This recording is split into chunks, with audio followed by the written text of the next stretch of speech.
welcome to the Monty Collier Report. I'm Monty Collier. This week I have an assignment for those of you who watch my videos. Obviously, you don't have to participate, but if you are interested, then here's what I'd like to ask you to do. Go to the link in the description box of this video. You'll find a link to a recent article written by journalist Jesse Richard. His site is tvnewslies.org. This article has proven to be quite controversial. It primarily deals with the United States military, U.S. foreign policy, and our civil liberties. Read the article. Consider its message. Next, make a video responding to this article. Is the article correct? If you think it is, then can you support your views with Scripture alone? Does it have any mistakes? If it does, then what are they? And can you offer correct answers from the Bible alone? Post your video as a response, and I'll have it appear below on this page. The following is the Jesse Richard interview I conducted a few days ago prior to posting this video. The interview does not go into detail of the article he wrote, so you will have to read the article for that information. The purpose of the interview is to provide some background information on how Jesse Richard thinks. He is not a Calvinist, so his views on epistemology, metaphysics, and ethics are completely different from my own. That being said, since Calvinist political thought always pushes for freedom of religion, freedom of speech, and a free press, even when it is not popular, when it is offensive, and even when it is controversial, I present Jesse Richard's article linked in the description box below, and the following interview. I'm in my home office, and I got a parrot with me, so you might hear some chirps and stuff behind you. So that's my disclaimer. Okay. That's fine. Not a problem at all. No, it was a pleasure finally to make contact with you. Thank you. Same here. All right, and I was wanting to interview you after I read your article. Okay. And the article that I read is titled "Our Troops Do Not Protect Our Freedom, and we should stop thanking them for doing so." That's the one I'm talking about. Yeah, that's the one that's making the most noise as of late. So Okay. I understand your interest. Yeah. I've got my own views. I mean, I don't. I respect everybody for their own views, but I take things from a very pragmatic standpoint. And when I spent these past 10 years really analyzing media and the belief system of humanity, I kind of have a very I don't want to say absolute view, but a very important observation that people have to consider when it comes to the place of religion within our society, and where that leads to in the state of the world that we're in right now. So I do have I'm very opinionated here, but again, I don't tell anybody what to do, what to think, what to believe, but I implore people to think about what I'm saying, because it's really, there's something there. There's something to consider. And that's one thing I wanted to do was congratulate you on your article. I'm very happy to see it. Someone has the courage to write what you did, and even, for example, if it's not completely correct, it takes quite a lot of courage to stand up and speak openly about this, and so I'm very happy. It's astonishing to me that's been the biggest element of this article, as far as the response goes. It's people thanking me for doing two things: for having courage to say something in this country, which, it's supposed to be America, right? That's right. And to be the first one to, say what's on everyone's mind. It's like, I'm getting, thank you, and man, finally someone said it. I've been thinking it all along. And I just find that to be, in this kind of country, when you talk about the pressure to stay politically correct in the face of what really is being felt out there, the majorities really have to be question here. Who are the majorities in this country? Because it seems like there's a big group of people in this country that are frightened to even speak up. That's right. And there's a lot of people who don't feel like they're worthy to speak up. And I fought a lot of people, some who claim to be Calvinists, who will come out and say that the internet has unfortunately given people who are unworthy to be heard a voice. And that is outrageous. And we... What do they mean by unworthy? Well, Yeah, I mean, it means you have to be worthy to speak. Yeah, some type of aristocratic nonsense. Some type of you're going to have to be somebody before well, I I'm listen gonna to throw you. I'm gonna throw this out at you because I love when people say that. If you say something that has validity, again, it's this game, and this is really powerful too. It's shoot the messenger. Most people don't even address the message or what's being said. They don't validate it. They talk about the messenger. They talk about the agenda. They label liberal, conservative, whatever it is, right wing, left wing. And then I look at them and say, look, if you're walking down the street and you start to choke, and some, homeless, learning disabled person comes up to you and gives you a CPR, because they don't have the right medical qualifications, does that mean you're not going to be alive? Okay? You don't really need qualifications to have a qualified, accurate viewpoint. You're absolutely correct. One's credentials do not imply the veracity of one's argument. That's very basic logic, and it's what most people are untrained in today.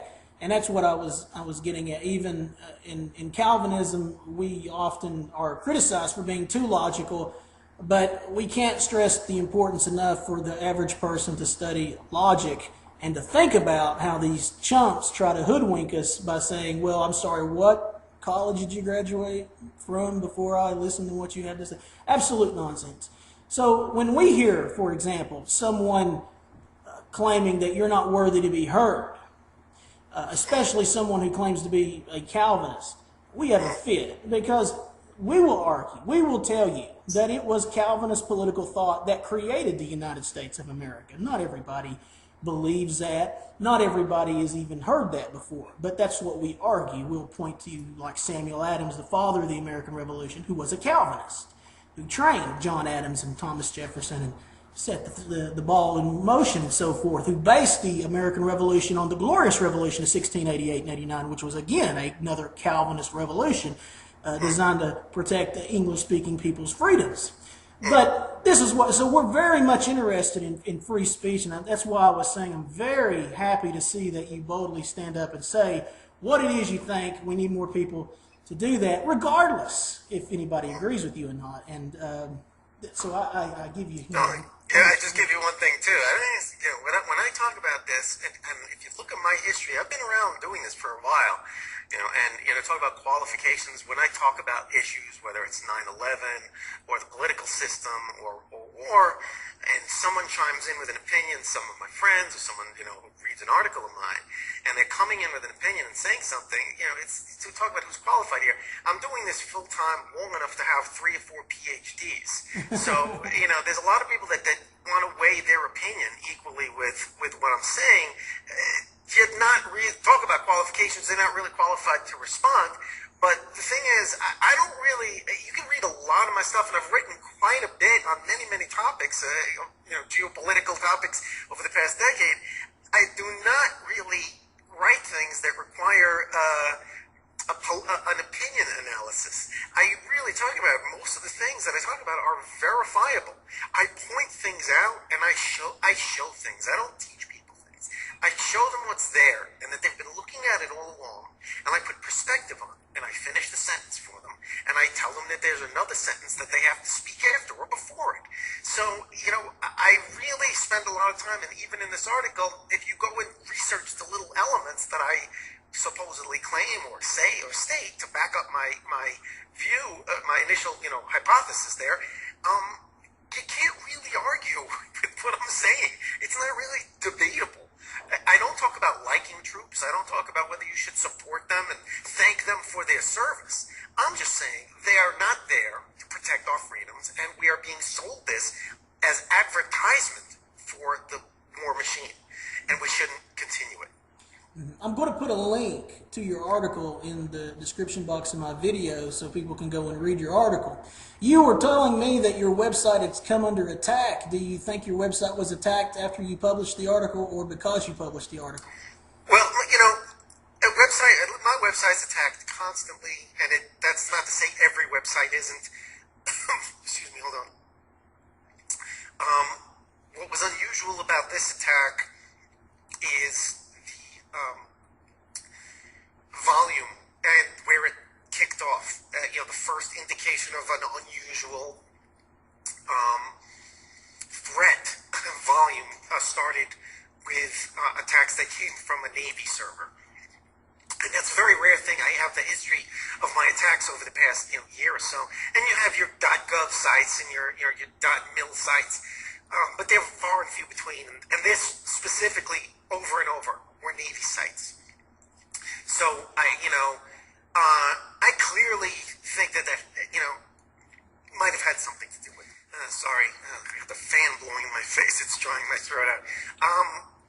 But I'll say that my site was receiving this flood of attacks, denial of service messages from the Navy. Do I think, can I claim that they're sitting there looking at my article and doing this? No. Just telling people this is what I'm seeing today, scratching my head, and if you look at my disclaimer there, I just say it's kind of something to think about. I don't have any, I can't really point any fingers definitely, but I can show you that it did come from your site. I have the logs to prove that. But I mean, somebody certainly did attack your site. You know that much for sure. Oh, absolutely. I mean, it's constantly under attack. And my site is, but again, almost all sites are under attack. But if I show you the volume, starting with that article publication, it was an incredible spike that, it's very difficult to justify that as coincidence, and it's subsided, now it's gone back to normal, a few times a day here and there, but it was just constant all day long. And it's just coincidentally that morning I updated my firewall software and I just tightened the hatches down. I just thought it was just astonishing that the first spike came from military or from what appeared to be military sources, and it just kind of made me a little bit nervous about what I did. Okay, yeah, I understand. Yeah. Well, I'm glad your site's back up and going, because I want to, when the interview goes up, I want to have people go to your site and read your article so they can make up their own mind. Let me ask you some basic questions just to get some background on the way you think and so forth. And these are questions that, like a lot of people who watch my stuff, they're interested in. We hold to what's called presuppositional approach, and we think it's important what a person believes philosophically and so forth, and how it shapes the way they write and think. So let me ask you a few basic questions. The first one I'd like to ask you is what religion do you profess, if any? It's going to sound the most arrogant here, but I'm going to start by defining my character, and I talk about my character as being as strong or stronger than any person who considers themselves the most religious and devout, devoted religious person in the world, and I'll tell you why. It's because I spend my life trying to do good for mostly other people, and I don't have any misconceptions or perceptions or expectations that I'm getting some kind of reward for this. I'm not expecting some higher being to take care of my life or afterlife. So my motivation is from within, and it's from what my parents instilled in me. And I don't clutch onto a reward system thinking that some, entity is going to look at me and say he's a do-gooder. Yet, if I end my days and finally meet some maker of some sort, I'm pretty confident I'm going to get some special greeting and saying, hey, that was pretty good. That was a pretty good run you had down there. Well done. So I live my life, with the ethical code. But I can't really, justify some of the depictions of the higher being that I hear from, no offense, but sources, from religious sources. Okay, so are you? But when I'm asking you, are you a member of a church? Are you? No. So you're not a member of a church. So would you classify yourself as Roman Catholic, Greek Orthodox, Protestant? No. I'm an atheist. You're an atheist. Okay. But just to disclaim, just in case people wonder, I am from not very religious on either side, but I'm from Jewish descent and Greek Orthodox Catholic descent. Okay. So, good people on both sides, never forced into accepting anything. I was growing up with some influence until I got a little older and saw the hypocrisy that was my own people. And it turned me off, and I said, I'm better than this. And I kind of just, thought I don't really need a book to tell me how to be a good person. Okay, so I mean, you're definitely atheist, or would you call yourself agnostic? Agnostic to a point. I'll say that I don't doubt there's entities out there, bigger beings or whatnot, but the depiction of like someone who looks like a human looking over us and basically spending their eternity, out of the entire universe, looking after us and making sure we behave. I can't really follow that line, but I don't, hey, if I meet someone else, I'd shake his hand the minute I saw him, but, Okay. But I don't know what he's going to look like. Okay, well, that's what I was just trying to get there. Well, what political philosophy would you say you espouse? Have you thought about that? Yeah, I mean, at one point I considered myself somewhat towards the left. On a lot of issues, I'm very towards the right. But I think I'm an issue-based guy. I think there's bleeding heart aspects of going all the way on the left that are, self-defeating, both as an individual and a society. And I think some of the elements of being on the right are so cruelly and inhumane that I have trouble identifying with it. But, you talk about law and order and dealing with bad guys, I'm probably towards the right. And when you talk about dealing with ethics and money and humanity, I'm probably a little towards the left. But it's issue-based. I don't identify anymore. Let me ask you this. Do you believe in a constitutional democratic republic? Yeah, I mean, it's been, if you could get it working right with the right people and honest people, yeah, I think, a democratic republic is more effective than a democracy by far, because democracy, you have mob rule. But the problem is you need something in place to keep a check on that. And in a society, that's the press. That's journalists. Journalists are supposed to be the tattletales.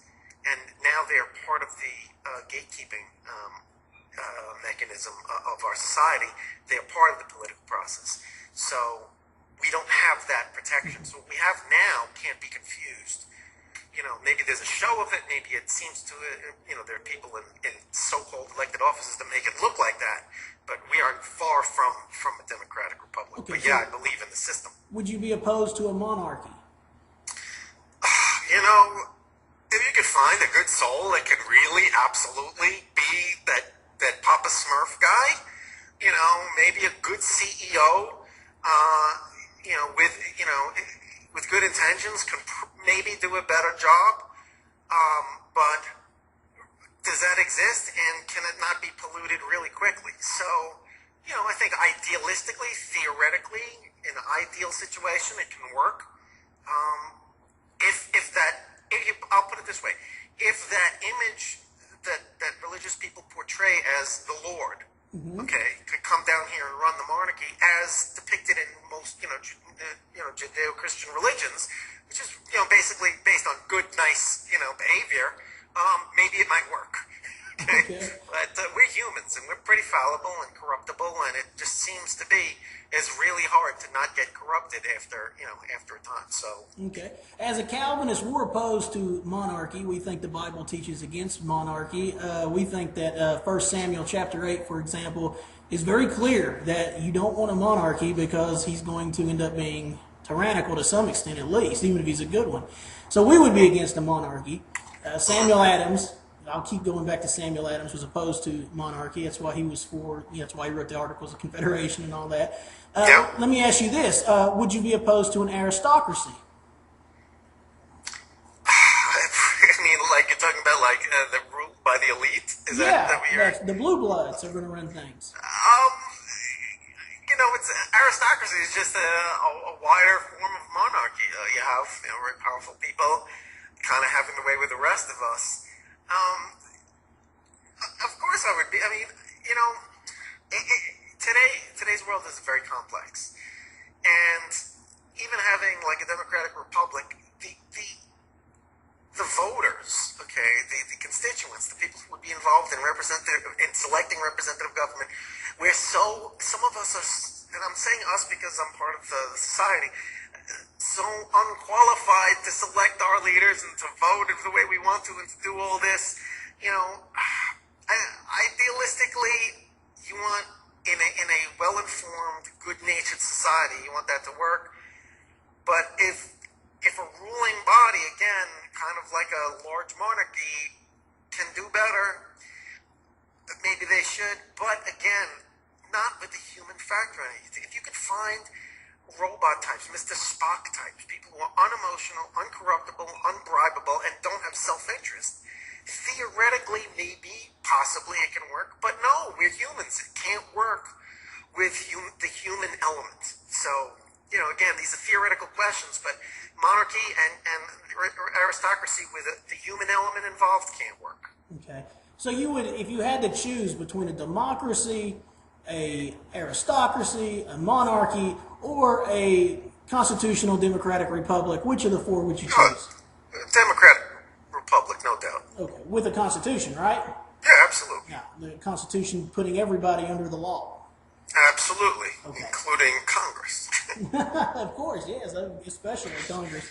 Especially I Congress. I say that because so many people don't know this, and especially with what's going on in the economy, they're exempt from insider trading. Did you know that? No, I didn't know that. Go take a nice look at that little law, and then go look at their pocketbooks during their terms in office. Have you studied Thomas Hobbes? No, I have not. Okay, Hobbes and Calvin are sometimes pointed as founding fathers of this country because neither one of them trusted men. Calvin, of course, in Calvinism, we believe that men are totally depraved, and therefore they cannot be trusted because their will is inclined to do that which is evil. So, as one, I hate to quote a Roman Catholic, but as one Roman Catholic scholar said correctly, I'll quote him when they're right, he said, power corrupts, and absolute power corrupts absolutely. That was Lord Acton. He's absolutely right. Because men tend to evil, we don't believe, as Calvinists, we do not believe they can be trusted. And so we believe the government should be limited and the power should be separated. And you better watch them, because if you're not watching them, they're going to pull something over. And that's where the media comes in, the journalists, as you said. That's the journalist's job, is to watch carefully, give them a hard time, and tell on them when they're not doing what they're supposed to be doing. Their job is to tattle. They're not supposed to respect government secrets, not even national security government secrets, because, under the guise of national security, a lot of bad things happen in this world. And it's the fault, fault lies where we are in today's world. The fault lies in the fact that we, the American people, fell asleep at the wheel and allowed our press to be prostituted this way, and we didn't make them a separate watchdog body that was not based on money and profits and couldn't be controlled by private individuals.